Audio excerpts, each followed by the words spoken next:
They silenced your soul. It wasn't a mistake. It was precise engineering. A surgical cut made at the exact point where your essence communicated with the whole. Since then, you still speak, but you no longer vibrate. They didn't extinguish your light. They just lowered the sound it emits.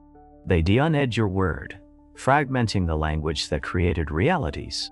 And that's how humanity began to live within a language. It doesn't recognize repeating empty words, praying in dead tongues, trying to awaken with broken tools, as if the map had been redrawn without the inner compass. But before the silence, there was a decision.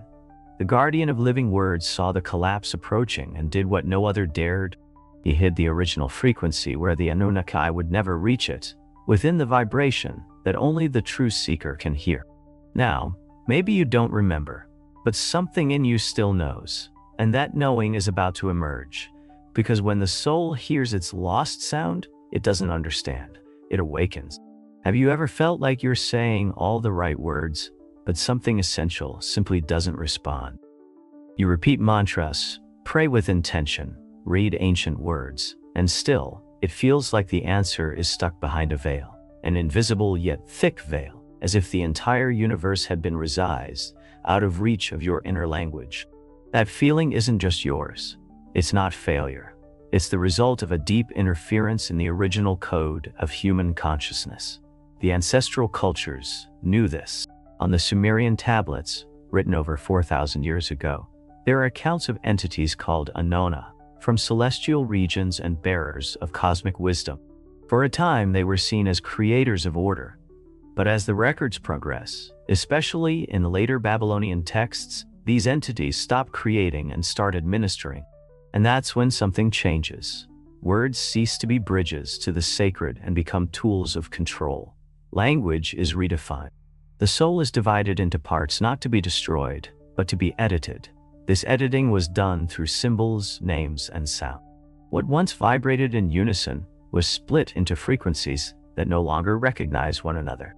The result is what we live today, a world where spirituality is often just noise, where we seek authentic connections, but the channel seems congested. However, amidst all of this, there is an exception. The scribe of the origins saw what was being done and understood it wouldn't be possible to prevent the cut. But it would be possible to hide the original frequency in a way that the Anunnaki could never erase it. That secret now begins to emerge, not in books, not in temples, but within you. Words are thrown to the wind. Intentions are repeated like mantras, affirmations, decrees, and prayers. But the world remains the same, as if what once created now echoes aimlessly, as if the word had lost its center of gravity, as if everything that is said no longer vibrates. The soul still moves, but its language has been shattered into fragments. For millennia, spiritual traditions swore they held the path. However, many of these paths were built upon symbols disconnected from the original vibration. The shell of the sound remained, but the essence departed. And this isn't just historical noise. It was engineering. A silencing project led by intelligences that knew exactly where to cut.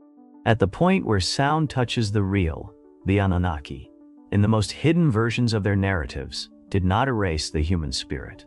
They scrambled it. They replaced sacred phone names with mechanical words. They substituted organic rhythms with rational structures. As a result, creation became repetition, the word became noise, and the sacred turned into formula. What remained were frustrated attempts at manifestation. Desires cast into the invisible that never return with an answer, like doors that exist but whose keys were forged in another language. Behind the silence of the modern soul, there is a cause, the disconnection between sound and meaning, but not everyone accepted that cut.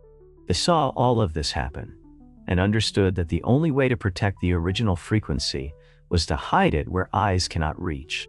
In a space where only the silent initiate would know how to hear the vibrational, subtle inner body. What was broken can be remade, but not with new words. With the remembrance of the vibration that precedes them all. It was the time before time when names did not yet exist, only sounds that did not describe. They created. In that distant era, everything was pure vibration. Mountains were words echoing in stone. The sky was a sustained note in blue silence. The human being was a living core. But then those who came from above arrived, Anunnaki, masters of subtle engineering. They didn't need to destroy, they knew it was enough to detonate. They began to give names to things, and where there was presence, they placed description. Where there was sound, they placed word. Where there was spirit, they placed function. And the world, once sacred and sonic, began to turn mental and fragmented. The word, which was once life, became a tool. But among those who saw the collapse approaching, there was a guardian, Thoth. He was not just a scribe, he was the living echo of a language before language. He understood that the fall could not be prevented, but the return could be seeded. So he encoded the sacred sound into 3 planes, in the body, in the breath, and in the metaphor. He sealed symbols that only activate when the seeker strikes the right frequency. Not the frequency of the world, but the one that vibrates behind it, and before disappearing from common narratives, he left a warning. What was divided still recognizes itself. It wasn't destruction, it was editing. The Anunnaki, as portrayed in the Sumerian, Akkadian, and later Babylonian cosmologies, arrived with the power to reorganize. And by reorganizing, they redrew the way humans communicate with the invisible. In the beginning, they offered structure, laws, and names, but what seemed like organization was, in truth, a strategic disconnection. All language vibrates, and every vibration creates a bridge between the visible and the invisible world by altering the symbols, the names, and the sounds. They interrupted those bridges. What was once the soul's direct experience became an external ritual. And so, the human soul ceased to be a channel of creation and became a reproducer of formulas, not because it lost its power, but because it was made to forget how to access it. It forgot the silent language, the sound that emerges from the center of the chest before it becomes a word. The word that is not spoken, it is vibrated. The editing of the soul was not done with cruelty, but with calculation. And the best way to hide a code is to bury it within the very creature, to make it forget it carries the map. That is why so many today feel that something is missing. It is not absence, it is forbidden memory. Thoth did not write to be read. He encoded to be remembered. While the Anunnaki manipulated language, Thoth acted in silence. He knew direct confrontation would be useless. Their power was in controlling the surface. His was in what pulses beneath it. He witnessed the replacement of the living word with dogmas and the distancing between sound and spirit. He understood that the original word could not be preserved in papyri. Those would be read, translated, and distorted. So he sealed the knowledge in another architecture. The body, breath, rhythm, pulse. All of it became a receptacle for the original code, but not a logical code, a vibrational code. In later Hermetic records, there are mentions of symbols that are not translated, only awaken. Thoth called this the living language, a sequence of frequencies that can only be deciphered when the seeker tunes incorrectly. And that tuning is not a technique. It is not a philosophy. It is a listening. It is the moment when the body aligns, the noise quiets, and a sound emerges. Not from outside, but from the place that was never touched. The sound does not teach, it recognizes. And when that happens, there is no doubt, because it is not the intellect that understands.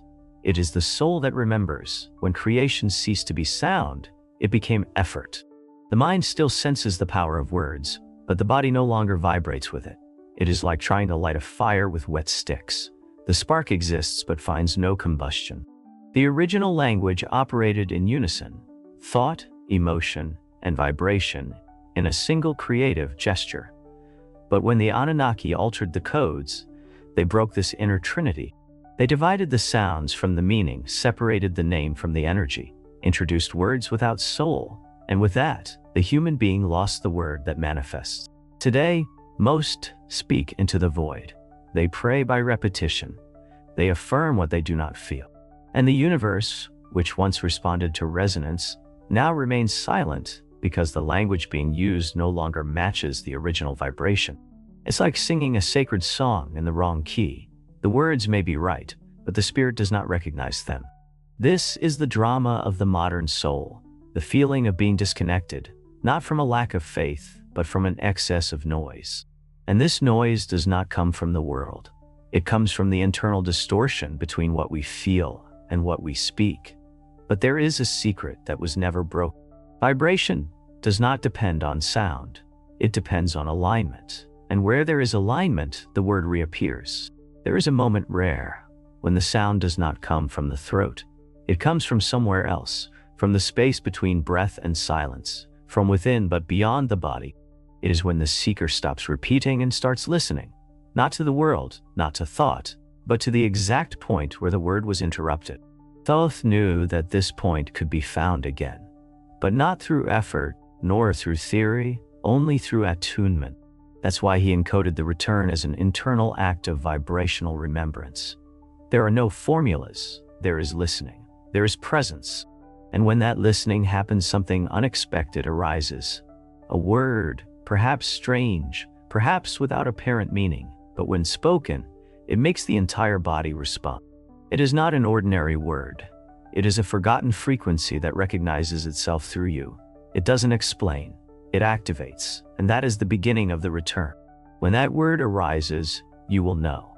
Not because it will make sense to the mind, but because the silence around it will be different. It is in that moment that the word becomes alive again. Not because you learned something new, but because at last you remembered what you never truly stopped knowing. The word that creates the world was never lost. It simply withdrew, like a flame hidden beneath the ashes of time, waiting for the moment when the inner silence would be enough to reignite it. Thoth left no written keys. He left vibrational echoes sealed in the most sacred temple that exists. The body awakened by listening. The original frequency is there not as audible sound, but as internal resonance that reconnects intention, emotion, and vibration. When you enter this state, you no longer need learned words, because a word is born within you. It doesn't come from memory. It doesn't come from reasoning. It emerges like a breath that moves through your skin from the inside. And when you speak it, something changes, not outside, inside. The body vibrates, the chest expands, and the silence around you becomes denser, more alive. In that moment, the soul recognizes this frequency as mine. This is the living word. It is not common language. It is sound that remembers. It is vibration that reveals. It is the moment when creation begins again, not because it was forced, but because it was allowed. Everything that he preserved, he did for this moment. The moment when you stop searching and start vibrating. And when that happens, what was a whisper becomes word. What was noise becomes creation. In the Sumerian records, the Anunnaki appear as the organizers of the world, but it is in the Enuma Elish that their role becomes clearer. No longer creators, but administrators of the cycle and the word. There we find the first clue of a subtle intervention, a transition from spontaneous creation to programmed language. Thoth, in turn, manifests in the Hermetic texts as the one who understands the secret of vibrational correspondences. In the Corpus Hermeticum, there is the idea that what is above resonates with what is below. But this resonance can only occur when the word is aligned with the essence. Egyptologists, like Volis Budge, point to verbal rituals that were not accessible to the uninitiated, sounds that were not read but experienced. In the Leiden Papyrus, there is mention of secret sounds that open inner portals, and in Gnostic traditions, vibration precedes understanding. Even in deep psychology, Jung and Gurdjieff recognize that the unconscious communicates through living symbols, not through logical reasoning, and that sound can be a bridge between the invisible and the awakened self. Science may not measure it, but the soul recognizes it. Everything you've heard up to this point is not a distant myth. It is an intimate reminder. A calling that doesn't come from outside. It comes from within, from a place you never stopped carrying. The lost word did not disappear. It merely withdrew, waiting for you to stop seeking ready-made answers and start listening to the subtle sound that vibrates behind your silence. That frequency is alive, and you can access it not with magical techniques, nor with memorized phrases, but with presence, with surrender, with the courage to become a space where remembrance reveals itself. From now on, every time you pause, breathe, and allow a word to arise from nowhere, Pay attention. If it makes your body vibrate before it is even understood, it is your key. This is the real initiation, not the one taught in temples, but the one that happens in the moment the right sound touches the right soul. As Pythagoras said, understand the sound, and you will understand the universe. It's time to change the sound that lives within you, and the world around you will respond like a vibrational mirror.